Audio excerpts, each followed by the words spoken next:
লাউ এমন একটা সবজি যেটার আপনার কোনো কিছুই ফেলে দিতে হবে না। লাউয়ের খোসাটা এত মজাদার ভর্তা হয়, এটা যদি একবার ট্রাই না করেন বুঝতেই পারবেন না। আসসালামু আলাইকুম, সবাই কেমন আছেন? আলহামদুলিল্লাহ, আমরা ভালো আছি। আজকে আমি লাউয়ের খোসার ভর্তা তৈরি করেছি। সেজন্য প্রথমে এগুলো কেটে পরিষ্কার করে ধুয়ে সেদ্ধ করে নিয়েছি। এরপর পানিটা ঝরিয়ে নিয়ে কড়াইতে তেল দিয়ে তারপর খোসাগুলোকে একটু ভেজে নিব। এমনভাবে ভেজে নিতে হবে যেন গায়ে কোনো পানি না থাকে। পানিটা থাকলে স্বাদটা একটু পরিবর্তন হয়ে যায়।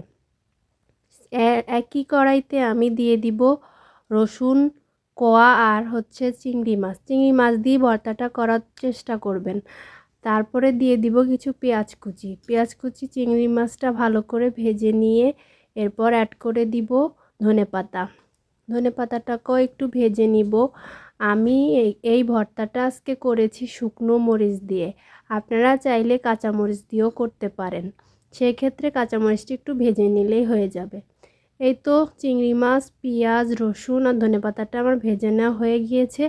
এখন শুধু পাটায় বেটে নিলেই আমার ভর্তাটা একদম রেডি। দেখেন আমার ভর্তাটা রেডি। এটা খেতে মনে হয় যেন আপনি নারিকেল দিয়ে কোনো কিছু খাচ্ছেন, নারিকেল জাতীয়। এতটাই মজাদার হয়। আমার বাসার সবাই তো ভর্তাটা অনেক পছন্দ করেছে। আপনারাও অবশ্যই এই শীতে লাউয়ের খোসাটাকে অবশ্যই একবার এভাবে চিংড়ি মাছ দিয়ে ভর্তা করে খেয়ে দেখবেন। এটা স্বাদে অতুলনীয়। আজ তাহলে এই পর্যন্তই। সবাই ভালো থাকবেন, সুস্থ থাকবেন। আল্লাহ হাফেজ।